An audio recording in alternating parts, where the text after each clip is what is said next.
The day they cast her out, the sky was the color of a fresh bruise. Alara stood on the threshold of the only home she had ever known, a small figure of 15 years swallowed by the shadow of the man who was now its master. Her uncle Borin, a man whose heart seemed to be a shriveled, grasping thing, held the doorframe as if he were strangling the life from it. Behind him, in the dim warmth of the hearth, his wife Pola averted her eyes, her guilt a small, flickering candle in the vast darkness of their betrayal. The air still carried the ghost of the winter sickness, the faint, herbal scent of the poultices that had failed to save her mother, the lingering chill that had taken her father only a week later. Grief was a hollow space inside her ribs, a cold so profound it felt as if winter had taken root in her very marrow. Borin's voice was as rough as unsanded wood. The magistrate was clear. The farm passes to the closest male kin. That's me. There's no place for you here, girl. A dead weight. He did not look at her. Instead, fixing his gaze on the distant, brooding peaks of Whisperwind Ridge, as if her presence were a smudge on his newly acquired view.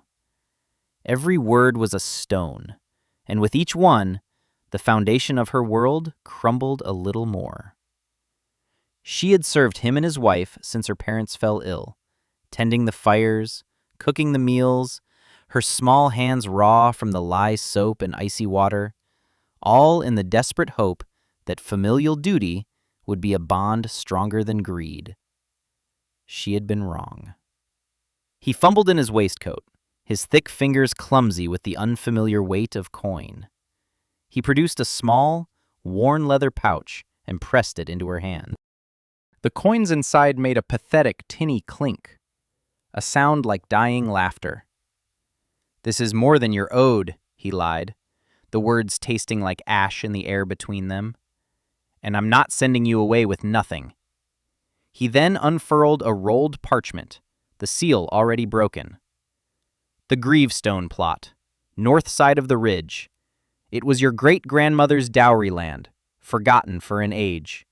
It's yours now. Barren, but yours." The Gravestone. Even the name was a curse. Every child in the valley knew of it. It was a sliver of land clinging to the wind-scoured face of the mountain, a place where only stubborn moss and bitter herbs grew. The soil was thin and rocky, the sun barely touched it in the winter, and the wind, funneling down from the peaks, was said to be sharp enough to peel the skin from your bones. It was a sentence, not a gift. It was a place to be sent to die quietly, out of sight and out of mind. Alara looked from the deed to her uncle's face, a mask of self-satisfied piety, and she understood. This was the final insulting gesture. He was not just dispossessing her, he was erasing her. She took the deed. Her fingers did not tremble. The hollow space in her chest had frozen solid, leaving no room for tears or pleading. She cinched the thin wool cloak her mother had woven around her shoulders, hoisted the small sack containing her father's spare tunic, a loaf of bread, and a whetstone, and she turned her back on the warm light of the farmhouse. She did not look back. To look back would be to grant them the satisfaction of her sorrow. Instead, she fixed her eyes on the jagged line of the ridge, a dark promise against the bruised sky, and began to walk.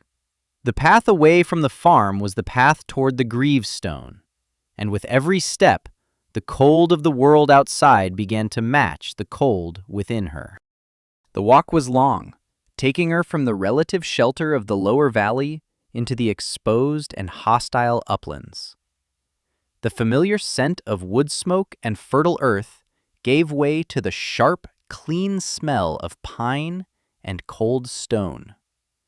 The wind picked up, a restless predator that clawed at her cloak and whispered threats in her ears. By the time she reached the marker stone designating the edge of her new property, the sun was a weak, watery smear in the west, and a chilling rain had begun to fall. What she saw stole the breath from her lungs. It was worse than the stories. The plot was a steep, unforgiving slope of shattered shale and pale, anemic-looking soil.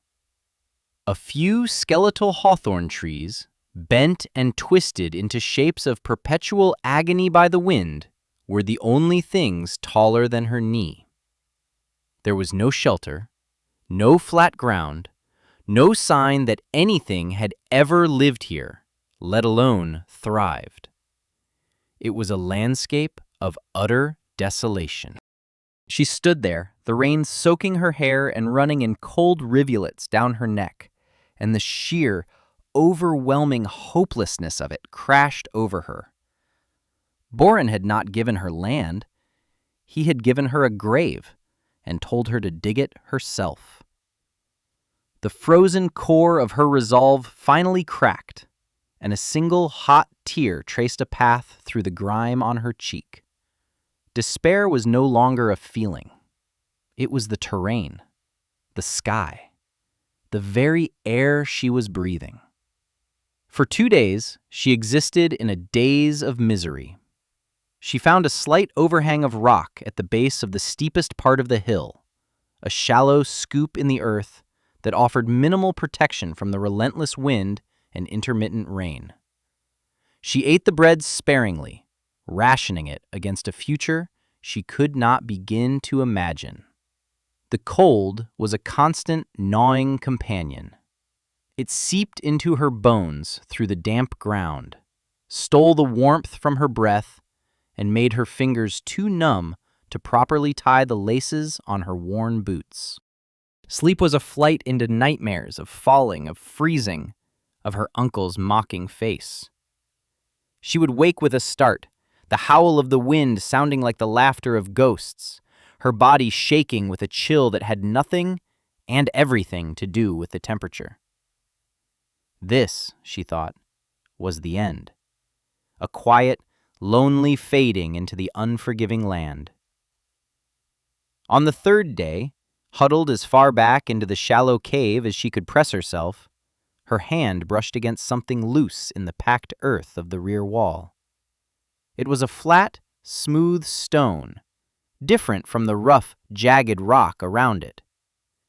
Idly, with the listless curiosity of one who has nothing left to lose, she began to pry at it with her fingers. The dirt was damp and came away easily. The stone shifted. Behind it was a dark cavity. Her first thought was of a badger's set or a fox's den, but a strange feeling, a flicker of something other than despair, compelled her to reach inside. Her fingers closed around something solid, wrapped in what felt like oilcloth. She pulled it out into the dim light. It was a small, rectangular package, bound tightly with waxed cord. Her numb fingers struggled with the knots, but finally they came loose. Inside the stiff, cracking oilcloth was a small, leather-bound journal. The leather was dark with age and moisture, but it had held. The cover was bare, with no name or marking. With a trembling hand, she opened it. The pages were filled with a spidery, faded brown script, the handwriting of a woman. And the first line, dated nearly a century before, read, "I am Ilara, like my mother before me, and I have been sent to this forsaken stone to endure." A shock went through her, sharp and electric. She shared a name with this long-dead ancestor. She read on, her eyes devouring the words as the wind wailed outside her meager shelter. This first Ilara had also been a dispossessed woman, a widow cast out by her husband's family with this same worthless plot of land. The journal was a record of her survival, a testament to a knowledge that the valley had long since forgotten. It did not speak of farming or grazing, for this land was useless for such things. It spoke of something else entirely. The journal described, in meticulous detail, the construction of what its author called an earth womb. It was not a house built upon the land, but a shelter dug into it. The surface is fickle, her ancestor wrote. It gives itself to the whims of the sun and the tyranny of the winter wind. But 10 feet down, the earth keeps its own counsel. It holds a steady heart. It remembers the warmth of summer long after the sun has fled, and it does not feel the bite of the frost. The book was a blueprint.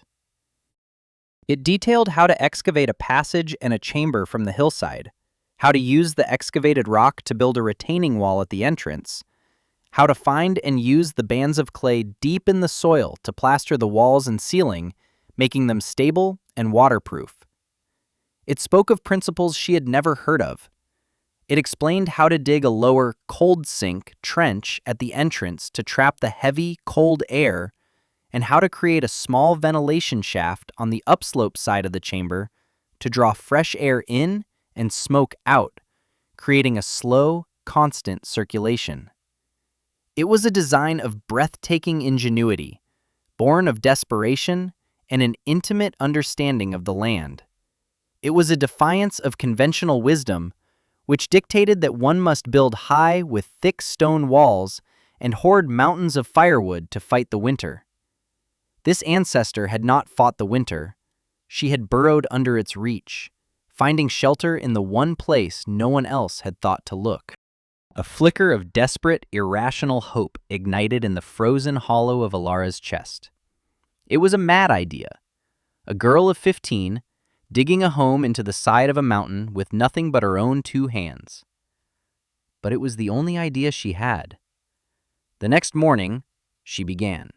She had no proper tools beyond the small, sharp-edged trowel her mother had used for her herb garden, which she'd tucked into her sack out of sentiment. She began at the back of the rock overhang, using the trowel to loosen the packed earth and her hands to scoop it into the hem of her cloak, which she then dragged outside and dumped down the slope. It was agonizingly slow work. The soil was a stubborn mix of clay and stone. Every few inches, her trowel would strike a rock too large to move, and she would have to dig around it for hours, her fingers raw and bleeding, until she could finally pry it loose. The first day, she moved a pile of earth that seemed pitifully small, and had advanced her tunnel by less than a foot.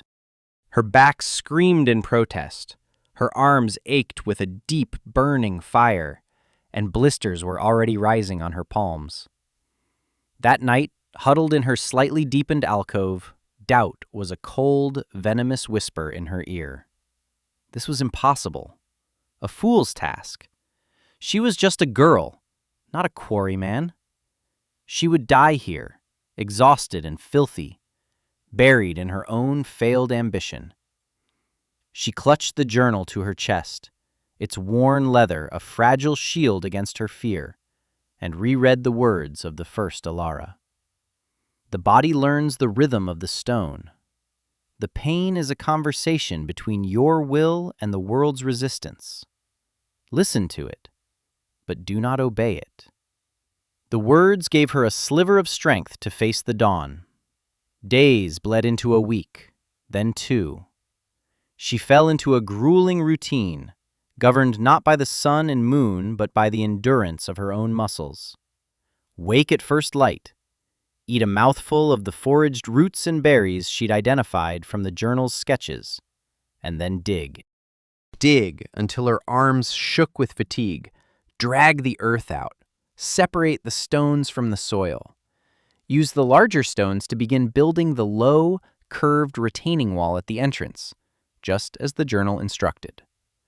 Then, as dusk fell, she would crawl back into her deepening burrow, eat again, and fall into the dreamless sleep of utter exhaustion. Her body changed. The soft lines of her youth hardened.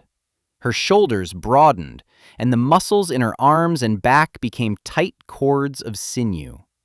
Her hands, once blistered and bleeding, calloused over, becoming tough and spade-like. She learned the language of the earth. She could tell by the sound of her trowel striking the ground whether she was hitting shale, which would splinter and fracture, or granite, which would resist with stubborn finality. She discovered a thick, greasy band of blue-gray clay about 5 feet in, and she let out a cry of triumph, for the journal had promised it would be there. She began to save it, piling it carefully on broad leaves to keep it moist. One afternoon, as she was hauling a basket she'd woven from hawthorn branches laden with dirt, she heard the sound of hoofbeats and voices from the high road that skirted the edge of her property. It was her Uncle Boren and 2 other farmers from the village. They reined in their horses, their faces a mixture of pity and contempt, as they stared at the growing mound of earth and the dark hole she had carved into the hill. "By the spirits," one of the farmers chuckled. "What is the girl doing? Trying to dig her way to the underworld?" Boren's voice was loud, intended for her to hear. "She's lost her wits, along with her parents. Digging her own grave, it seems." He pointed a thick finger at the growing pile of dirt and rock. "We'll call this place Boren's Folly, a monument to the madness born of grief." Their laughter rolled down the hill, sharp and cruel. Ilara froze, her face burning with shame and anger. For a moment, their scorn felt like a physical blow, threatening to shatter her fragile resolve. She saw herself through their eyes, a filthy, half-wild creature scrabbling in the dirt. The doubt she fought back every night returned with crushing force. They were right. They lived in stout timber houses with warm fires and full larders. She was living in a hole in the ground. What was she thinking? But then she felt the steady coolness of the air flowing from the mouth of her tunnel. It was a real, tangible thing. The journal was not a madwoman's fantasy. It was a manual. She straightened her back, turned away from the road, and went back to her work, ignoring their jeers until the sound of their horses faded into the distance. Their mockery was just another wind, and she was learning to build a shelter against all kinds of storms. The work became more complex. Following the journal's diagrams, she began to hollow out a small, circular chamber at the end of the 10-foot passage. This was the most dangerous part. She had to be careful not to cause a collapse. She worked in small sections, scooping out the earth above her head and immediately using the damp clay she had saved to plaster the newly exposed ceiling, packing it thick and smoothing it with her hands. It was slow, claustrophobic work, with dirt constantly falling in her hair and eyes. After shaping the chamber, she tackled the most difficult task, the ventilation shaft. The journal called it the breath pipe. It needed to be a narrow shaft, dug straight up from the back of the chamber to the surface of the hill above. It was essential for air circulation and for allowing the smoke from a small fire to escape. Using her trowel and a sharpened stick, she began to poke and scrape at the ceiling. The earth was dense and full of roots. She had to build a small, rickety platform of stones to stand on, reaching up into the darkness, pulling down handfuls of dirt that rained down on her face. It took her 3 full days of perilous upward digging, her neck and shoulders screaming in protest, before a tiny sliver of gray light broke through. She had made it. The shaft was no wider than her arm, but it was enough. As the first flakes of snow began to drift down from the leaden sky, her shelter was nearly complete. From the outside, it was almost invisible. The entrance was a low, stone-lined archway, already looking like a natural feature of the hill. A few carefully placed hawthorn branches obscured it further. Inside, A narrow, 5-foot-tall passage led 10 feet into the earth, before opening into a small, circular room about 8 feet in diameter. The walls and domed ceiling were coated in a thick, smooth layer of dried clay. She had carved a small niche for the journal and a wider shelf for her meager supplies. In the center of the floor, she had laid a hearth of flat stones directly beneath the ventilation shaft. It was not a house, it was a den, a womb. It smelled of damp earth, clay, and her own sweat. It was the most beautiful thing she had ever made. That night, as the first true winter storm began to howl outside, she sat in her earthen chamber and felt the truth of her ancestors' words. The wind shrieked and battered the hillside, a furious, invisible beast. But inside her shelter, there was only a profound and absolute stillness. The air was cool, but it was a living cool, not the dead, biting cold of the outside world. She lit a small fire on her hearth using a few dry sticks she had gathered. The smoke, thin and gray, was drawn perfectly up the ventilation shaft, leaving the air in the chamber clear. And then she felt it. A deep, pervasive, gentle warmth began to radiate from the earthen walls around her. It was the stored memory of the summer sun, the planet's own latent heat, held and offered up by the immense thermal mass of the hill. It was a warmth that did not need to fight the cold because it existed in a place the cold could not touch. This was the first glimmer, the concrete proof that the folly was wisdom. A few days later, there was a lull in the storms. Alara was outside, gathering fallen branches that had been knocked loose by the wind, when she saw a figure making its way slowly up the path toward her. It was Silas, the old woodcutter from the village. He was a man of few words, with a face as weathered and kind as old leather. He had lived alone on the edge of the woods for as long as anyone could remember, and the village generally regarded him with a mixture of respect and suspicion. He had not been with Boren that day, and he had never joined in the villagers' mockery. He stopped a few feet away, his gaze taking in the carefully constructed entrance to her shelter, the neat pile of firewood she was collecting, and her own hardened, resolute appearance. He did not smile, but the look in his eyes was not one of pity. It was one of assessment, and of something that looked like approval. He said nothing of her dwelling. Instead, he pointed with his chin toward the forest. The snow has driven the deer down from the high peaks. A young buck fell in the ravine by the old oak. More meat than an old man can use or preserve. He unslung a heavy burlap sack from his shoulder and set it on the ground between them. "It's a hard winter coming," he said, his voice a low rumble.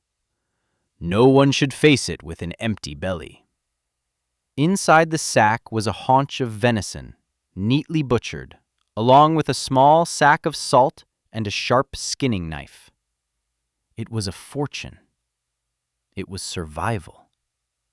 Ilara was speechless. She could only stare at the gift, her throat tight with an emotion she hadn't felt in months. It was kindness.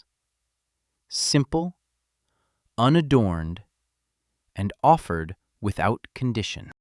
She looked up at him, her eyes shining. "Thank you," she whispered, the words feeling small and inadequate. Silas simply nodded. He looked once more at the entrance to her earth womb, then back at her. "Your ancestor was a wise woman," he said. And then he turned and walked back down the path, his axe resting on his shoulder. He had not mocked. He had not called it a folly. He had understood. His quiet validation was a warmer fire than any she could build.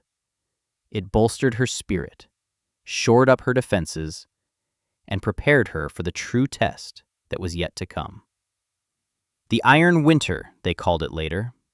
It descended not as a storm, but as a siege. The sky turned a permanent, unforgiving shade of iron gray, and the temperature plummeted. It fell far below the usual freezing mark, to a depth of cold that the valley had not experienced in living memory. The snow began to fall, thick and relentless, not in soft flakes, but in hard, driving pellets. It fell for a day, then 2, then a week. The wind, born on the high glaciers of the ridge, was a physical force, a wall of moving cold that scoured the landscape and piled the snow into drifts taller than a man. The valley was paralyzed. Villagers huddled in their homes, stuffing rags into the cracks in their walls and burning through their wood piles at an alarming rate. The sound of the wind was a constant, deafening roar, punctuated by the sharp crack of freezing trees and the ominous groans of timbers straining under the immense weight of the snow. Travel became impossible. The world shrank to the space within one's own 4 walls. But for Alara, the world was calm. Inside her earth womb, the howling of the wind was a distant, muted complaint. The crushing weight of the snow on the hill above only added to her insulation, packing her in more tightly, sealing her away from the world's fury. The temperature in her chamber remained almost constant. It was cool enough that her breath misted slightly in the air, but it was a stable, livable temperature, a world away from the lethal cold just a few feet above her head. The earth was her shield, her blanket, her steadfast guardian. She had her fire on the hearth, small and efficient, more for light and for cooking than for heat. She roasted the venison Silas had given her, the rich smell filling her small space. She had a supply of clean water from snow she melted at the entrance of her tunnel. She was not just surviving, she was comfortable. She was safe. She would sit for hours, tracing the patterns of the clay on her walls, rereading the journal, feeling a profound connection to the ancestor who had saved her life across a century of time. The vindication was a quiet, steady warmth inside her, more potent than any fire. Her folly was her salvation. One night, deep in the second week of the storm, she was startled by a frantic scratching and pounding at the entrance of her tunnel. It was a sound that should have been impossible in the buried landscape. Alarmed, she took a burning brand from the fire and made her way down the short passage. She pulled aside the heavy hide she had hung over the opening and was met with a blast of icy wind and a wall of white. A figure, completely covered in snow, stumbled inside and collapsed onto the floor of the passage. It was Silas. His face was rimed with ice, his lips blue. He was shivering violently. Alara dragged him further inside, away from the opening, and pushed the hide back into place, sealing them in. She gave him a drink of warm water and wrapped him in her spare cloak. It took several minutes for him to be able to speak. "The village! It's breaking," he gasped, his teeth chattering. "The old widow Hemlock's roof collapsed from the snow. We got her out, but she's gone. Froze before we could get her warm. The cooper's woodpile is gone. His children, they're fading, Alara. We've run out of firewood at the main hall. The cold is winning." He looked around her small, calm chamber, his eyes wide with disbelief. He touched the clay wall. "It's warm." "It's the earth," she said simply. "It holds the heat." He looked at her, his expression one of awe and desperation. Can you take the children? Just the youngest ones. The cooper's twins and the baker's little girl. Their houses are like ice boxes. They won't last another night." Before she could answer, there was more shouting and scrabbling from outside. Silas had cleared a narrow path to her door, and now more figures were struggling through it. Ilara pulled back the hide again and saw a small, desperate delegation. At its head, his face a mask of terror and defeat, was her uncle Borin. His fine woolen cloak was torn, his face was gaunt, and his eyes were wild with fear. Behind him were the two farmers who had laughed at her, their faces now stripped of all arrogance. "Niece," Borin choked out, the word foreign and painful on his tongue. He did not look at her, but at the impossible, life-giving space behind her. "Our roof. A main beam cracked from the snow. The great room is open to the sky. My Pola, my children, were freezing. We saw Silas's tracks. We followed." He finally lifted his head, and the shame in his eyes was absolute. "Please, for the love of the spirits, can you give us shelter?" Ilara looked at the man who had cast her out, who had wished her a slow death on this barren hillside. She looked at the men who had mocked her, who had named her home a folly. Vengeance would have been easy. A single word, no, and they would be sent back into the white hell of the storm to face the fate they had so casually assigned to her. The word rose to her lips. But then she looked past them, at the small, shivering forms of her two young cousins, their faces pinched and blue with cold. She saw the baker's wife clutching her infant daughter, a tiny bundle wrapped in a threadbare shawl. She saw not her tormentors, but a people on the brink of annihilation. And in that moment, she understood the final lesson of her ancestor's journal. The earth womb was not just a shelter for one. It was a hearth for many. It was a place of life in the face of death. Her triumph was not in their destruction, but in her ability to save them. Without a word of recrimination, she stood aside. "Come in," she said, her voice quiet but firm. "Quickly, and seal the entrance behind you." They stumbled inside, one after another, their fear and desperation palpable. They crowded into her small chamber, their numbers making the space tight and close. But as they shed their snow-covered outer garments, a collective sigh of disbelief went through the small group. They touched the walls. They felt the still, calm air. They looked at the small, efficient fire, at Ilara's neatly stored food, at the quiet order of her survival. Here, in the heart of the hill, the iron winter was just a rumor. Borin could not meet her eyes. He slumped against a wall, his shoulders shaking, a broken man. The arrogance had been scoured from him by the wind and the cold. He was just a man who had been wrong, a man whose greed had led his family to the brink of death. Ilara moved with quiet competence.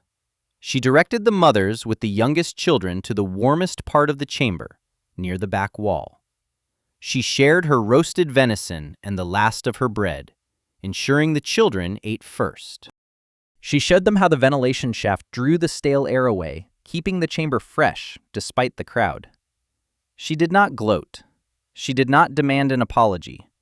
Her quiet, capable grace was a more profound condemnation of their cruelty than any angry words could ever be. The storm raged for 4 more days. In the close confines of the earth womb, a new social order was forged. Ilara was the center of it. She was the keeper of the hearth, the one who knew the secrets of the shelter. The villagers, stripped of their property and pride, looked to her for guidance. They saw the strength she had forged in her solitude, the wisdom she had earned through her grueling labor. Borin, his authority shattered, was just another soul seeking warmth, his shame a constant, silent presence. He watched her, his niece, the girl he had discarded, as she calmly and efficiently saved the lives of his family and his neighbors. When the storm finally broke, The world it revealed was white, silent, and transformed. The valley was buried. The village was a collection of mounds and hollows, but they were alive. As the survivors emerged from Alara's shelter, blinking in the bright, cold sunlight, they looked at the world, then at her, with new eyes. In the weeks that followed, the work of rebuilding began. But it was not a return to the old ways.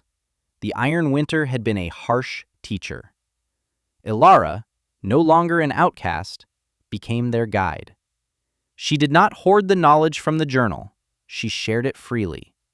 She walked with the villagers from one damaged home to another, showing them the principles of the earth womb. She taught them how to dig into the hillsides behind their homes, creating small, winter-proof cellars and pantries that could serve as emergency shelters. She showed them how to use the earth's own warmth to protect their livestock and their food stores. The gravestone plot was no longer a place of exile. The villagers, led by Silas, helped her expand her shelter, adding another chamber and reinforcing the entrance. They no longer called it Boren's Folly. Now, it was Alara's hearth, and it became a communal winter storehouse and a gathering place, a symbol of their survival and their newfound wisdom. Boren, humbled and penitent, worked alongside the others. He never asked for forgiveness, and Alara never offered it in words. But one day, as they were reinforcing a wall at the Cooper's house, he silently handed her the deed to her parents' farm. She took it, but she did not return. She had found her true home not on the fertile land of the valley floor, but in the heart of the stubborn, unyielding hill. She was no longer Alara, the dispossessed orphan. She was Alara of the hearth, the woman who had listened to the earth. Years later, when the snows fell, the people of the valley no longer feared the winter. They respected it. They had learned its power, but they had also learned the deeper, quieter power of the earth. Alara would sit by the entrance to her home, watching the children play in the snow, their laughter echoing in the crisp, clean air. She had been sent to a wasteland to be forgotten, given a grave and told to dig. And so she had. But instead of an ending, she had unearthed a beginning. She had found that the deepest warmth is not the kind that fights the cold, but the kind that the cold can never reach. A steady, beating heart, hidden in the deep, silent, and patient earth.